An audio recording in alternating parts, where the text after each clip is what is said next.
Maths point by Hemant sir channel में आप सभी का स्वागत है। और आज अपन पढ़ेंगे वर्त के बारे में। तो जैसे कोई भी गोलाकार आकृति क्या कहलाती है? वर्त। जैसे टायर हो गया, रिंग हो गई, चूड़ियाँ, ये सब क्या है? वर्त। तो देखते हैं वर्त के बारे में। तो मान लेते हैं जैसे ये कोई वर्त है, तो इस जो बाउंड्री लाइन है इसको क्या कहते हैं? परिधि। ये क्या कहलाती है? परिधि। और इसके बीचों बीच जो पॉइंट होता है उसे क्या कहते हैं? केंद्र बिंदु। जो बिंदु होता है बीच में इसको क्या बोलते हैं? केंद्र बिंदु। अब केंद्र से परिधि तक की जो दूरी होती है इसे क्या कहते हैं? त्रिज्या। ये क्या कहलाती है? आर। त्रिज्या को किससे दर्शाते हैं? आर से। और यदि इसको अपन इधर इस त्रिज्या से मिला देते हैं तो ये क्या कहलाता है? व्यास। यानी व्यास त्रिज्या का क्या होता है? डबल, 2 गुना। अब यदि मान लो कि यहां से कोई छोटा सा, ये क्या है? एक त्रिभुज के अंदर कोई हिस्सा है, पार्ट। अब यहाँ पे अपन को इसका कोण देखकर इसका यदि क्षेत्रफल अपन से पूछे तो ये क्या कहलाता है? एक वर्त खंड। यानी वर्त का एक छोटा सा क्या है? ये खंड। तो इसको क्या कहेंगे अपन? इस आकृति को वर्त खंड। और ये पूरा क्या है? एक वर्त। ये त्रिज्या और ये पूरी रेखा, तो ये पूरी रेखा व्यास। और ये छोटा सा हिस्सा क्या है? वर्त खंड। अब अपन वर्त से संबंधित सूत्र देख लेते हैं। तो सबसे पहले देखते हैं वर्त का क्षेत्रफल। वर्त का क्षेत्रफल। तो वर्त का क्षेत्रफल क्या होता है? पाई आर स्क्वायर। अब ये यदि वर्त का क्षेत्रफल है पूरे का, तो आधे वर्त का क्षेत्रफल क्या होगा? मतलब अर्धवर्त का क्षेत्रफल क्या होगा? इसका आधा। तो यहां लिखते हैं अपन अर्धवर्त का क्षेत्रफल। अर्धवर्त का क्षेत्रफल। तो अर्धवर्त का क्षेत्रफल क्या होगा? 1/2 पाई आर स्क्वायर। अब ये वर्त की जो परिधि है इसका क्षेत्रफल क्या होता है? यानी इसकी परिधि क्या होती है? वर्त की परिधि का सूत्र क्या होता है? वर्त की परिधि। वर्त की परिधि। तो वर्त की परिधि क्या होती है? 2 पाई आर। और जो ये वर्तखंड है इसका एक छोटा सा हिस्सा है, इसका वर्तखंड का क्षेत्रफल क्या होता है? वर्तखंड का क्षेत्रफल। वर्तखंड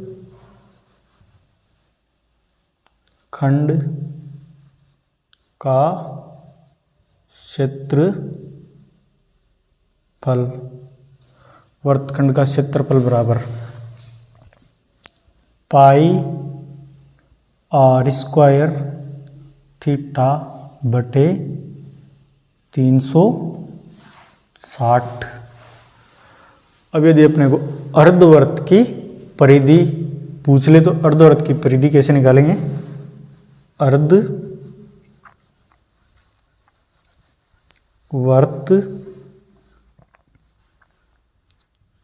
की परिधि।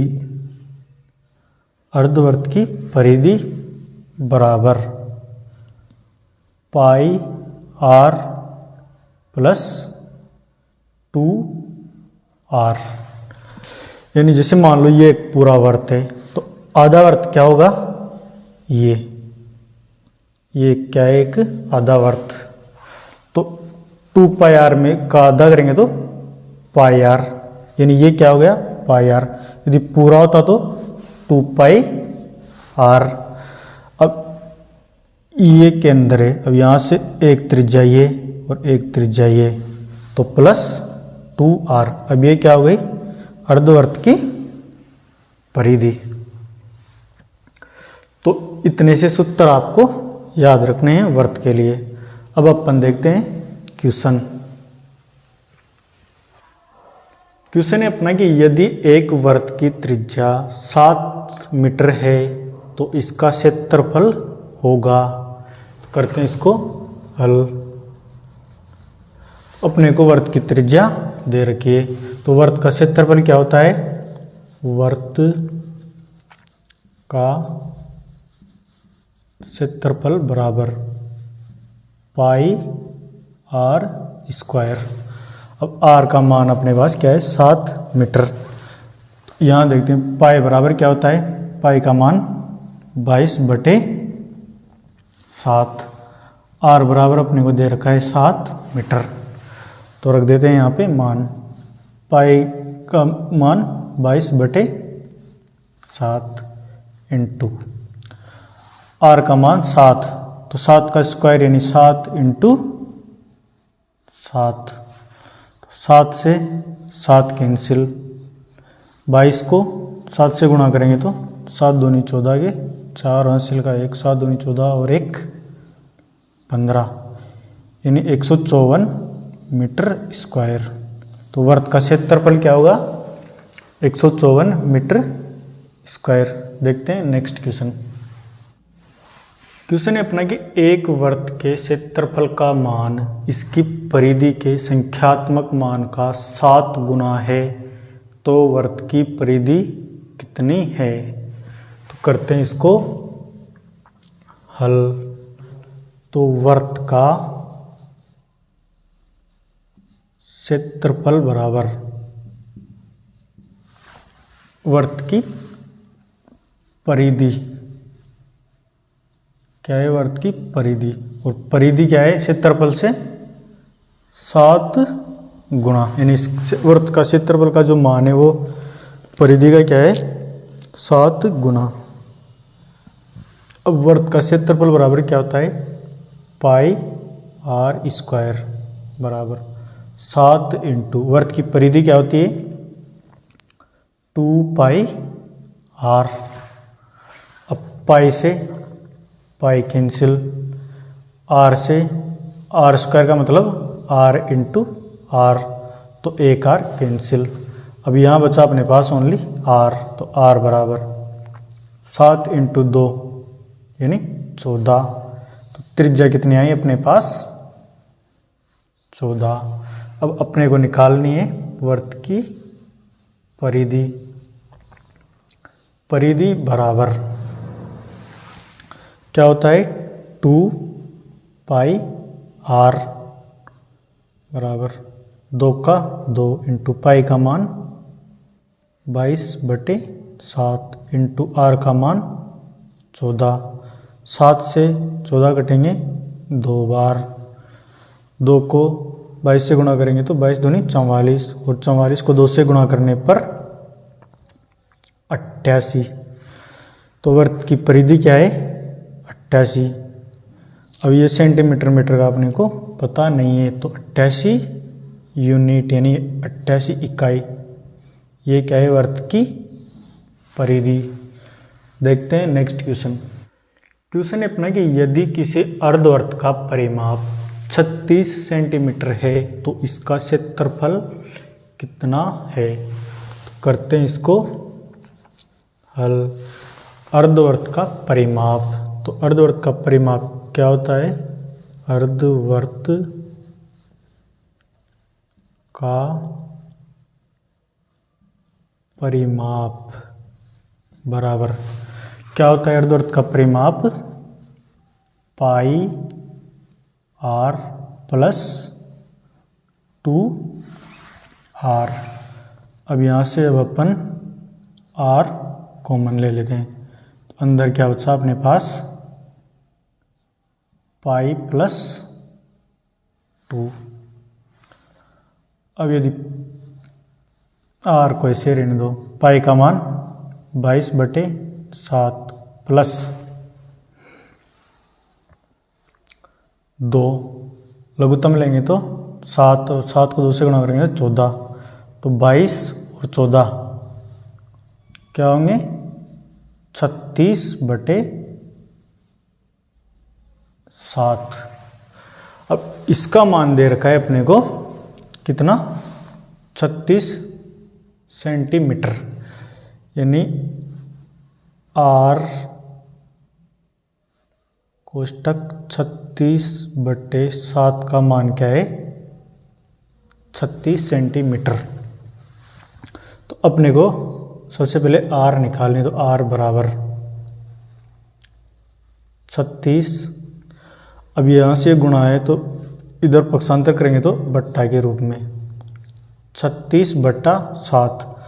अब बट्टा के नीचे बट्टा के रूप में तो 7 गुणा के रूप में ऊपर चले जाएंगे, 36 से 36 कैंसिल, तो त्रिज्या अपने पास कितनी आई 7 सेंटीमीटर। अब अपने को निकालना है इसका क्षेत्रफल, तो यहाँ देखते हैं अर्धवृत्त का क्षेत्रफल बराबर अर्धवृत्त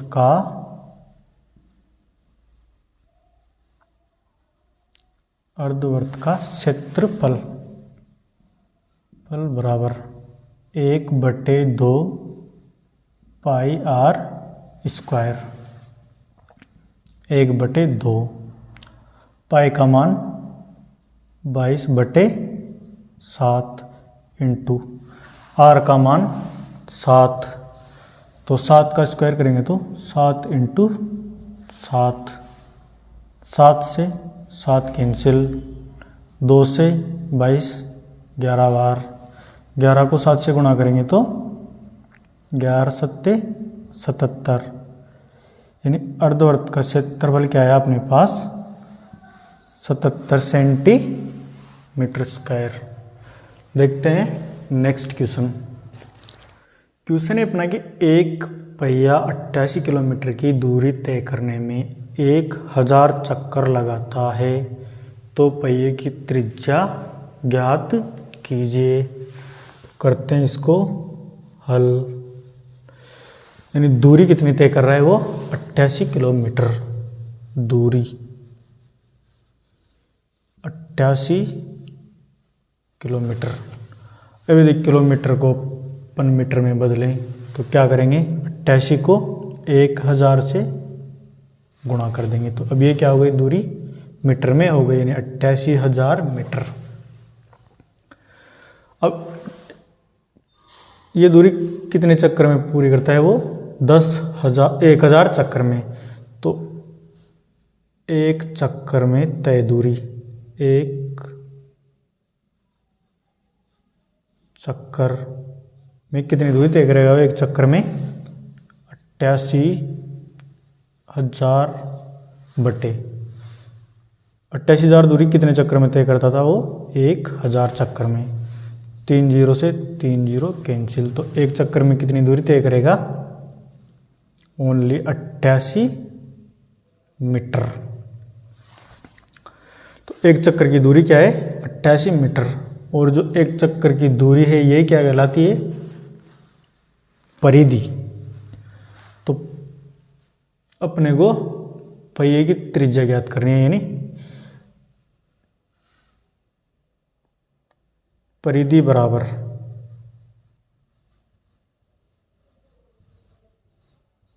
कितना है 88 मीटर, और परिधि बराबर क्या होता है 2 पाई आर बराबर 88 मीटर। अब अपने को निकालनी है सिर्फ आर, तो आर बराबर 88/2 पाई। यहाँ देखते हैं इसको अब आर बराबर 88/2 का 2 इंटू पाई का मान 22/7। अब ये बट्टा के रूप में 7 है तो यहाँ से गुणा के रूप में ऊपर चला जाएगा। तो 2 22 से 88 कटेंगे 4 बार, 22 चौक 88, 2 से ये कटेंगे 2 बार, 2 को 7 से गुणा करेंगे तो आर बराबर 14, यानी पहिए की त्रिज्या कितनी आएगी 14 मीटर। पहिए की त्रिज्या क्या है 14 मीटर। देखते हैं अपन नेक्स्ट क्वेश्चन। क्वेश्चन अपना कि यदि किसी वृत्त की त्रिज्या में 50% की वृद्धि कर दी जाए तो इसके क्षेत्रफल में कितनी वृद्धि होगी। तो आइए करते हैं इसको हल। तो इस प्रश्न के लिए अपन कोई भी सम संख्या त्रिज्या मान लेते हैं, 10 मान लेते हैं, 12, 14, 8, 6, तो कोई भी सम संख्या अपन इसके लिए क्या मानेंगे त्रिज्या मान लेंगे। विषम क्यों नहीं मान लेंगे, क्योंकि विषम संख्या यदि अपन लेते हैं तो 50% का मतलब होता है 1/2। अब संख्या का आधी करेंगे अपन, जैसे मान लो यदि 7 को अपन यदि आधा करते हैं 1/2 तो क्या आएगा अपने पास 3.5। तो फिर इसको वर्ग यानी स्क्वायर वर्ग करने पर दिक्कत होगी, इसलिए अपन कोई भी क्या मान लेते हैं सम संख्या त्रिज्या मान लेते हैं। तो माना त्रिज्या क्या है, माना त्रिज्या अपने पास क्या है 10 है, 10 मीटर मान लो, चलो 10 मीटर है। अब इसमें 50% की वृद्धि होगी। त्रिज्या यदि 10 मीटर है तो क्षेत्रफल क्या होगा, क्षेत्रफल बराबर पाई आर स्क्वायर। तो 10 का स्क्वायर करेंगे तो पाई आर स्क्वायर यानी 100 पाई। यदि अपन 10 मीटर त्रिज्या मान लेते हैं तो इसका क्षेत्रफल क्या होगा अपने पास 100 पाई। अब 50% की वृद्धि करने पर 50% की वृद्धि पर त्रिज्या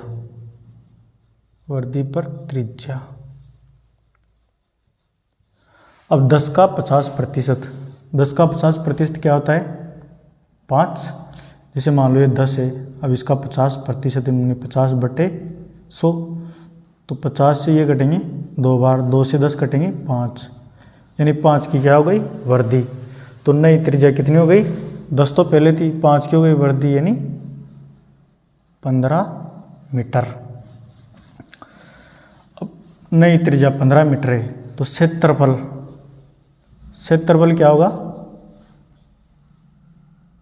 क्षेत्रफल बराबर पाई आर स्क्वायर। तो पाई और आर क्या है अपने पास 15 मीटर, तो 15 का स्क्वायर करेंगे तो 15 का स्क्वायर यानी 225। तो नया क्षेत्रफल क्या आया अपने पास 225 पाई। पहले क्षेत्रफल था 100 पाई। 50% की वृद्धि करने पर क्षेत्रफल आया अपने पास 225 पाई। अब वृद्धि कितनी हुई, वृद्धि 225 पाई माइनस 100 पाई, तो बराबर यानी 125 पाई की क्या हो गई वृद्धि। अब वृद्धि प्रतिशत अपन निकालेंगे तो कैसे निकालेंगे, 125 पाई बटा वृद्धि किस पे हुई है, पुराने क्षेत्रफल पे। तो पुराना क्षेत्रफल कितना है अपने पास 100 पाई, और प्रतिशत निकालने के लिए इंटू 100। तो पाई से पाई कैंसिल, 100 से 100 कैंसिल, तो वर्दी कितनी हुई 125% की। तो ये थी अपनी छोटी सी क्लास, और यदि क्लास आपको पसंद आ रही है तो वीडियो को लाइक और चैनल को सब्सक्राइब कीजिए। धन्यवाद।